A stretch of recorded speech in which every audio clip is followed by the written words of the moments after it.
৩-৪ বছরে একটা বাচ্চা সম্পূর্ণ কথা শিখে গেলেও আফসোসের সাথে বলতে হয় আমাদের সমাজে কিছু মানুষ আছে যারা ৪০ এর কোঠায় গিয়েও এটা এখনো বুঝতে শিখিনি।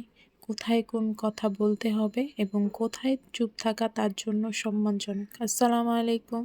আমি সাওমি ফ্রম বাংলাদেশ। সবাই কেমন আছো? আমি আগের থেকে একটু সুস্থ আছি। আমার জন্য সবাই দোয়া করবা।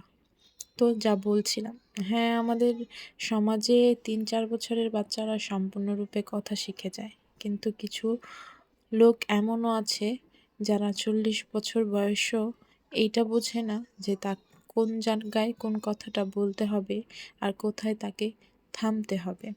হয়তো তারা বুঝেও এটা বুঝতে চায় না। তাদের জীবনের সফলতা হয়তো এইটাই যে কথার মাধ্যমে মানুষের মনকে ভেঙে দেওয়া বা কষ্ট দেওয়া। তারা হয়তো এতে তারা আত্মিক শান্তি পায়। মানুষের মুখের ভাষা কত কিছু যে পাল্টিয়ে দিতে পারে, তা যদি তারা একবার ভাবতো, আই থিংক তারা কথা বলার আগে ২ বার ভাবতো। মানুষ তার মুখের কথা দিয়ে একটা দেশে যুদ্ধ লাগিয়ে দিতে পারে, আবার তার মুখের কথা দিয়ে একটা দেশের যুদ্ধ থামিয়ে দিতে পারে।